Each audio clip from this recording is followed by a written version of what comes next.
rivolta per Futuro Nazionale, il simbolo registrato da Roberto Vannacci che fa presagire la nascita del suo partito. Intanto i circoli del generale sono in attesa, ma pronti a muoversi. Chiesto l'ergastolo per Giacomo Friso, il 35enne accusato dell'omicidio del 31enne Michael Boschetto nella notte del 27 aprile 2024 a Villafranca Padovana. Maltempo, allerta gialla interario del Veneto, a Torre di Quartesoro un albero crolla su un'auto, per miracolo non ci sono feriti, la strada per Cima Grappa chiusa per neve. Guardano la TV in cucina mentre in salotto e nelle stanze al piano di sopra i ladri razziano dappertutto, terrore per una coppia a Mogliano, il racconto della padrona di casa ancora sotto shock. Cassiera di un supermercato aggredita e minacciata con un martello da 2 banditi, momenti di paura, a Rosario i rapinatori in fuga senza bottino. Sono vivo per miracolo, il racconto del 51enne di Vigo Novo aggredito al bar da un 21enne portato questa mattina in ospedale dai carabinieri dopo ore di urla in piazza. Intervento eccezionale all'ospedale di Padova dove si è messo a punto il trapianto di fegato con tecnica totalmente robotica. Stanno bene i 2 pazienti che sono stati operati.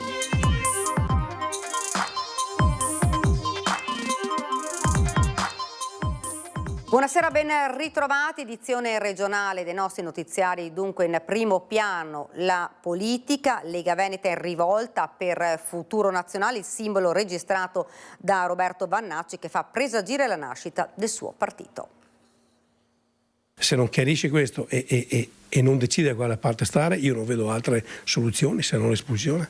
Chi decide di cambiare casacca e di sposare altri simboli evidentemente non ama quel simbolo quanto noi. Penso sia arrivato il momento di fare chiarezza, che Vannacci faccia chiarezza sul suo futuro. Ho visto che è stato depositato il simbolo, ma spero che ci si fermi qui. Che l'attacco sia frontale, che si chieda rispetto per la storia del Carroccio oppure si invochi l'unità, le voci del fastidio nella Lega Veneta puntano tutte a una richiesta: Roberto Vannacci faccia chiarezza, perché quel simbolo registrato, Futuro Nazionale, che ne dica il generale, è quanto di più vicino all'immagine del nuovo partito di cui si vocifera la nascita da tempo e la goccia che fa traboccare un vaso stracolmo. Spero che ci sia un federale dove, come hanno fatto quella volta anche per Tosi, lo ricordo, gli hanno detto o chiudi il faro o chiudi con la Lega. Lui si è tenuto il faro e l'hanno espulso dalla Lega, ma non è che le regole o valgono sempre o non valgono mai. Nascono circoli vannacciani in giro per l'Italia, questi hanno regolamenti per conto proprio, lui non contribuisce al mantenimento del partito, adesso fonda un altro partito, di cos'altro abbiamo bisogno? La richiesta è diretta ai vertici federali, da Matteo Salvini ad Alberto Stefani. Resta da capire quanta tattica ci sia proprio in via Bellerio, dove molto probabilmente si stanno studiando mosse e conseguenze. Forse è meglio aspettare che se ne vada lo stesso Vannacci e liberare magari un posto di vice federale per Zaia, che con Vannacci, visti i trascorsi, sarebbe incompatibile. E poi c'è da calcolare quanto potrebbe pesare un'emorragia di leghisti vannacciani in caso di addio. Io credo che la Lega abbia tutte le carte in regola per giocare il ruolo da protagonista alle prossime elezioni politiche, indipendentemente da quello che farà il generale Vannacci. La nascita di questo simbolo francamente non ci preoccupa, noi siamo fortemente legati e affezionati al nostro di simbolo. Io non voglio pensare che ci siano grandi emorragie da parte della Lega, voglio pensare che una persona come Vannacci, che è diventata vice segretario meno di un anno fa, voglia continuare ad andare avanti e far grande il nostro movimento, anche perché grazie al nostro movimento è arrivato in Europa. Intanto proprio i circoli vannacciani di estrazione leghista stanno alla finestra in attesa degli eventi, ma pronti a muoversi. Al momento è vice segretario federale della Lega e su questo restiamo, spiega Roberto Tonnellato, ex consigliere comunale di Treviso, che guida il team Vannacci nella Marca. Non sappiamo nemmeno come Futuro Nazionale sia collegato al movimento al contrario. Se cambia qualcosa, ognuno farà le sue valutazioni, continua Sibillino, aggiungendo una considerazione che fa capire molte cose. Certo è da sottolineare, dice Tonnellato, che gli europarlamentari sembrano avere una marcia in più su molti temi rispetto ai leader nazionali. Ma per Bulldog Marcato i veri leghisti non stanno dalla parte del generale. E se lei mi dice, ma quanti sono quelli che pensano che gli omosessuali non siano normali? Quanti sono quelli che pensano che i disabili debbano stare in altre aule? Quanti sono quelli che pensano che Mussolini sia stato uno statista? Ecco là che siamo in pochi e per fortuna. Monta la polemica per la poesia del pane di Mussolini stampata sui sacchetti del panificio Androni a Padova, la reazione dell'ANPI. Il profumo del pane alla mandria si mescola a un passato che fa discutere. Nello storico forno Androni a Padova le rosette finiscono in sacchetti marroni con stampati versi firmati M. Si tratta della poesia del pane di Benito Mussolini, pubblicata nel 1928 sul Popolo d'Italia. Sinceramente sappiamo che il fascismo è condannato dalla Costituzione, quindi qua è uno che si mette fuori dalla Costituzione. Purtroppo non è l'unico, è chiaro che questo salta all'occhio perché è un negozio in cui si compra il pane, che è una cosa che a tutti noi serve ogni giorno. Ecco, fa cadere le braccia insomma, sulla coscienza democratica di un cittadino italiano. Questo cosa vuole che dica. Quindi come ANPI non possiamo condannare questa cosa, chiaramente ci rendiamo conto che il personaggio è probabilmente irrecuperabile. Il titolare Valeriano Androni, terza generazione del panificio, rivendica la scelta fatta e dichiara che se anche l'avesse scritta a Togliatti l'avrei stampata lo stesso. A me dispiace, ma indigna insomma fondamentalmente che ci sia ancora, con tutto quello che ha voluto dire il fascismo. Abbiamo appena fatto la giornata della memoria, perfino la Meloni ha detto che le colpe del fascismo, delle persecuzioni degli ebrei, se anche lei a un certo momento è arrivata a questo punto, qua forse sarebbe il caso che ci arrivassero anche altri. Continuiamo con la cronaca. Ha chiesto l'ergastolo per Giacomo Friso, il 35enne accusato dell'omicidio del 31enne Michael Boschetto nella notte del 27 aprile 2024 a Villafranca Padovana. Un delitto maturato nel cuore della notte e chiuso, secondo l'accusa, da una volontà lucida di uccidere. Per questo il pubblico ministero Benedetto Roberti ha chiesto l'ergastolo davanti alla Corte d'Assise di Padova per Giacomo Friso, 35enne imputato per l'omicidio aggravato di Michael Boschetto, il 31enne vicino di casa. Il PM gli contesta le aggravanti della premeditazione e dei futili motivi. L'omicidio risale all'alba del 27 aprile 2024 a Villafranca Padovana. Dopo un violento litigio, Friso si è presentato davanti all'abitazione della vittima urlando e colpendo la porta. Poi il ritorno a casa, il coltello preso in cucina e l'agguato. 4 fendenti, l'ultimo al torace, risultato mortale in pochi istanti. A trovare il corpo era stata la fidanzata di Boschetto, rientrando dal lavoro. Inutili tentativi di rianimazione. Friso venne arrestato poco dopo, nascosto nel giardino degli zii. Secondo l'accusa, alla base del delitto, rancori irrisolti e un contesto segnato dalla droga e dall'alcol.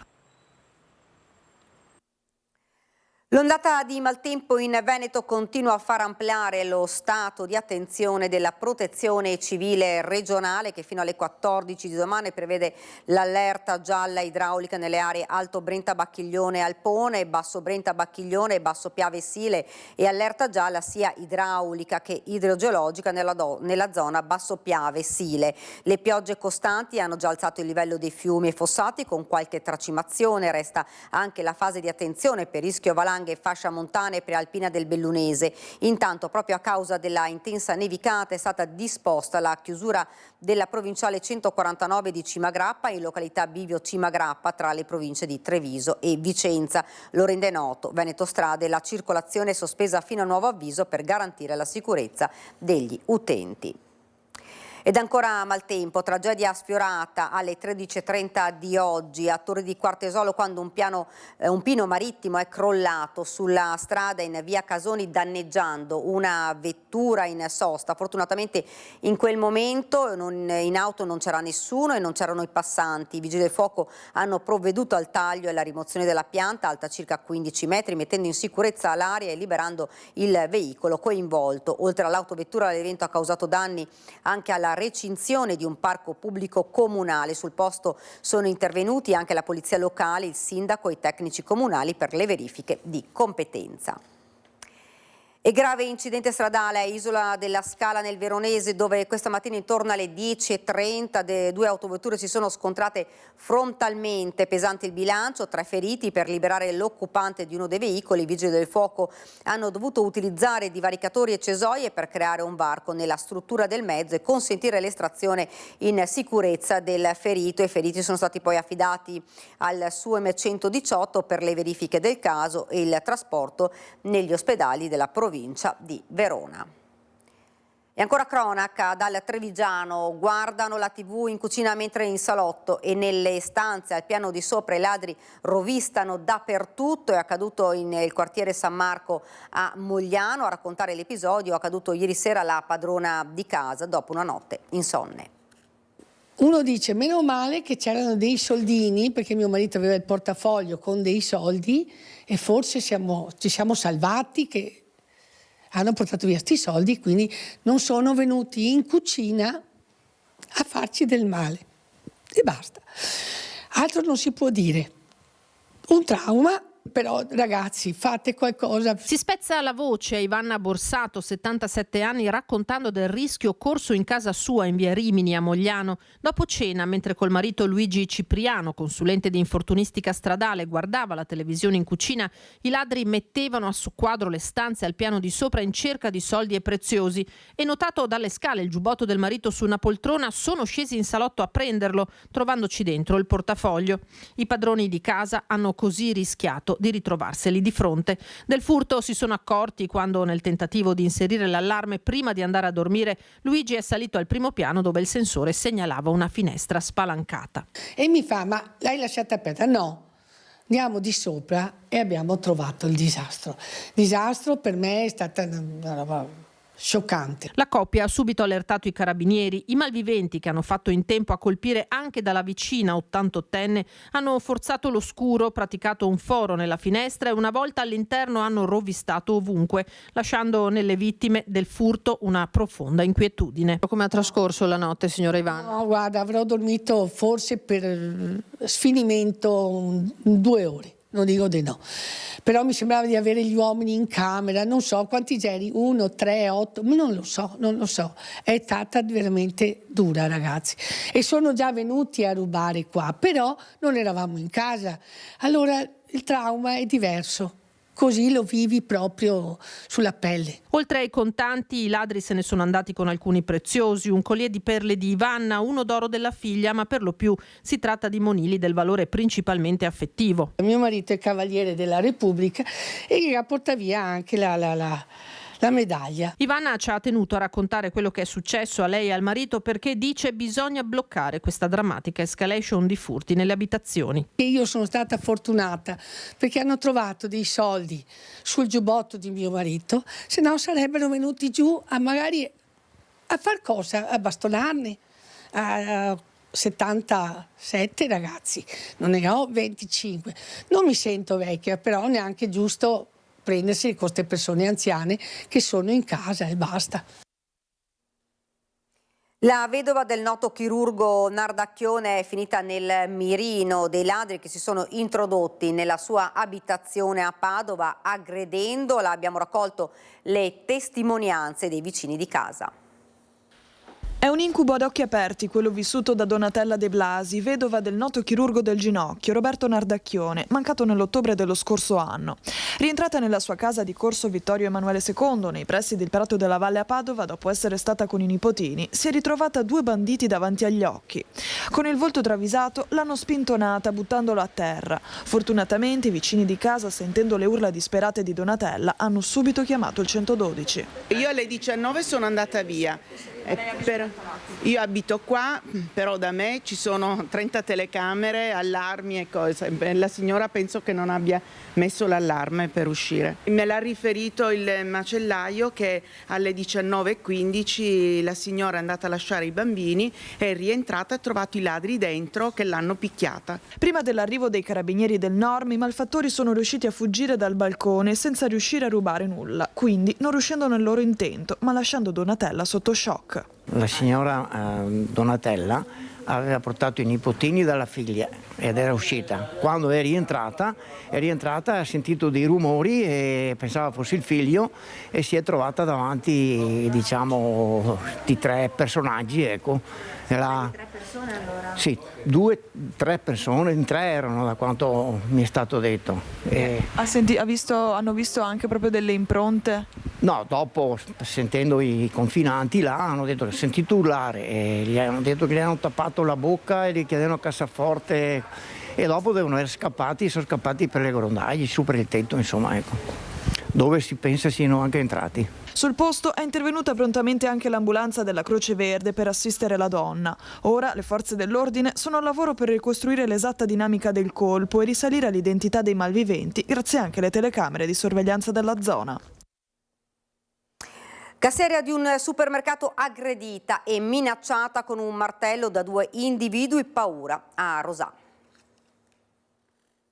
Sono stati attimi di terrore per Cinzia Tessaro, dipendente del supermercato Prix di via Garibaldi a Rosà, assalita da 2 malviventi poco prima dell'orario di chiusura serale del negozio. Mi sono resa conto, ma li avevo già addosso, perché come ho visto erano a viso coperto e vedevo fuori solamente gli occhi, quindi ho visto che erano di pelle chiara e l'unica cosa che ho sentito è stato apri la cassa con il martello davanti al viso.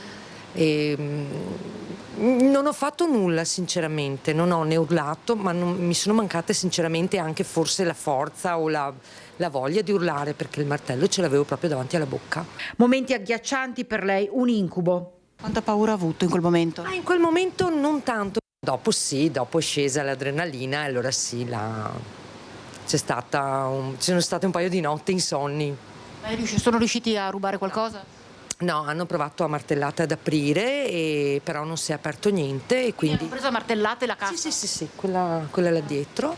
Però alla fine non hanno portato via niente perché io non ho aperto e dicendo che non avevo le chiavi per aprire, si sono guardati, ma il tutto è durato 3 minuti e sono scappate via a piedi. Hanno attraversato la strada. In quel momento non c'era, il negozio era pieno, ma in cassa non c'era ovviamente nessuno.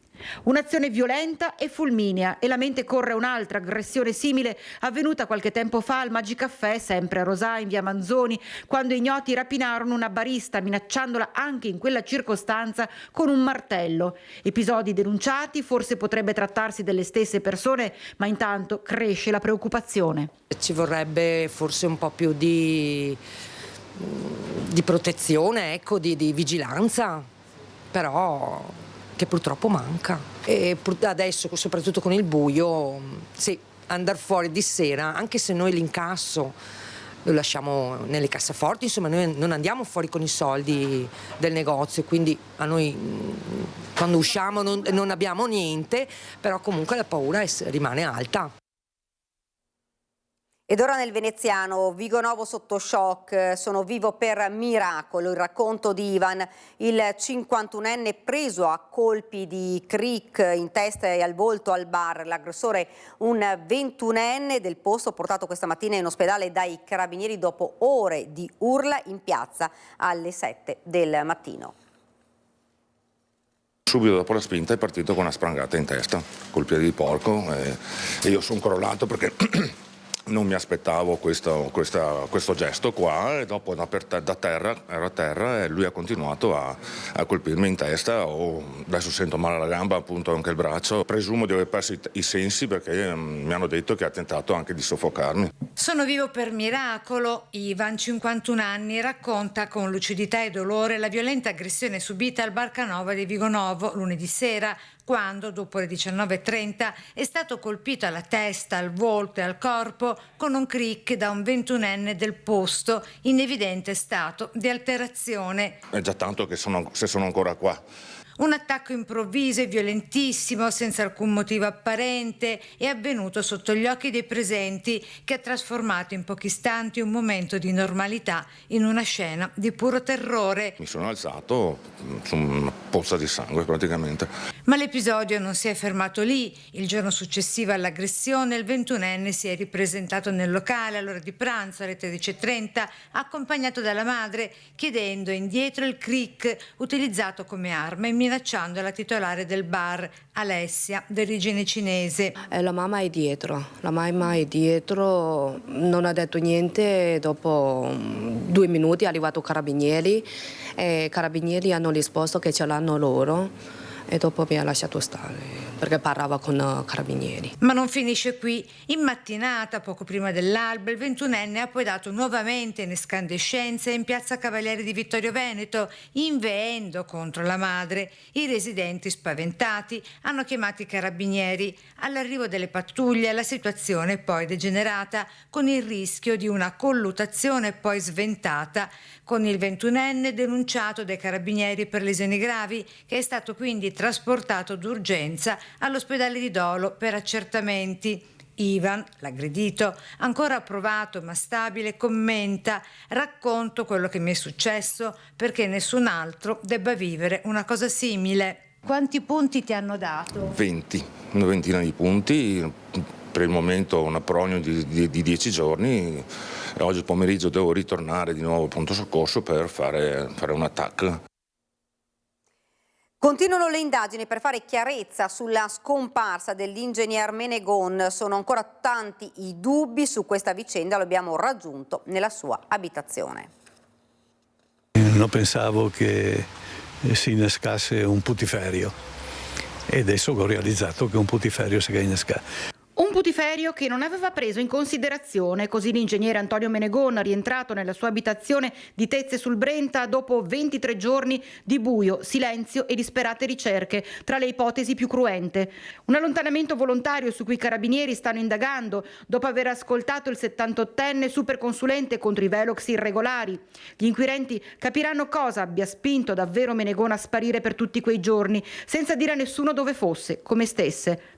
Si è allontanato perché era anche spaventato da quello che stava succedendo a seguito delle sue indagini, delle sue inchieste. È corretto questo? Sì, va bene, però questi qua dei profili di dettaglio molto legati a una questione anche di suggestione della persona. Per carità, mi posso essere anche spaventata da alcune robe, ma non è detto che fossero delle situazioni effettivamente di pericolo, quindi magari le ho interpretate erroneamente così, insomma, anche se la concomitanza di più fattori mi fa ritenere che siano delle cose legate.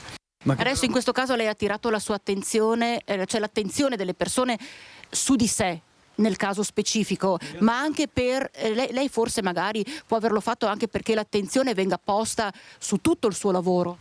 Beh, in realtà il mio lavoro, diciamo così, l'ho già pubblicizzato sufficientemente, quindi attraverso un paio di libri che ho scritto credo di avere comunque scalfito la superficie. Poi se questa roba qua che è successa, no, e questo, diciamo così, attenzione legata a una situazione incidentale, no, favorisce tanto meglio, però non era quello che era, non c'era una finalità di questo tipo, insomma, no. Lei è stato da una persona, da un amico in questi giorni? Adesso su questo tema ho già detto tutto. Ho detto anche ai carabinieri e mi sono riservato, siccome ci sono delle persone che mi hanno aiutato e che non hanno manifestato volontà di apparire. E mentre i carabinieri proseguiranno nella ricostruzione di quelle settimane, lunedì prossimo, 2 febbraio alle 10:30, nella Galleria d'Arte di Menegon in via Garibaldi a Rosà, è in programma una conferenza stampa in cui darà la sua completa versione dei fatti. Intervento eccezionale all'ospedale di Padova, dove si è messo a punto il trapianto di fegato con tecnica totalmente robotica. Stanno bene i 2 pazienti che sono stati operati. Un altro traguardo per l'azienda ospedaliera di Padova: è stato eseguito con successo il primo trapianto di fegato completamente robotico con organo protetto da macchina da perfusione durante l'impianto.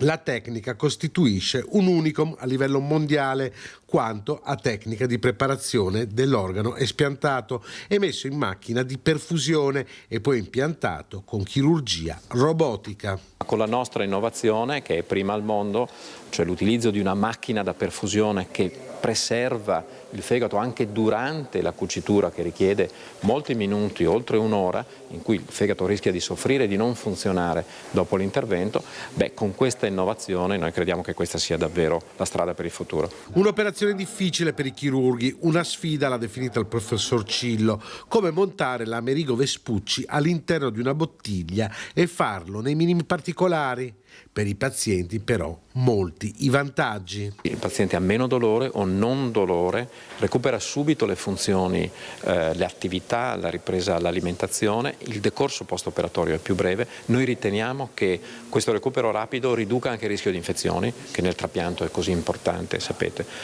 Certamente non incidiamo sul rigetto né sulla disponibilità degli organi, ma il paziente ha una qualità di percorso post-operatorio fondamentale che oggi diventa chiave nelle nostre analisi. 2 le persone operate a Padova fino ad oggi, un 53enne culturista friulano e un 71enne di Padova che hanno brillantemente recuperato dall'intervento. A 71 anni non ci aspettavamo un recupero così veloce, 8 giorni di ricovero, 1 o 2 giorni in terapia intensiva e poi immediatamente la ripresa funzionale, l'alimentazione, la mobilizzazione, che sono fenomenali, molto importanti dopo l'intervento, e da quando è tornato a casa, mi raccontava il figlio, ha ripreso un'attività che non aveva neppure tanti anni fa, e quindi questa è la soddisfazione maggiore.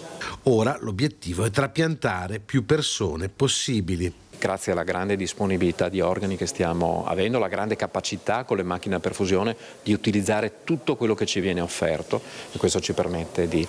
E ovviamente vorremmo, complice la disponibilità delle macchine, cioè del robot Da Vinci, espandere il numero di pazienti che vanno incontro a trapianto mini-invasivo. Ed è tutto, ora la sigla e le previsioni del tempo subito dopo il telegiornale da Venezia e provincia. Grazie per averci seguito, arrivederci.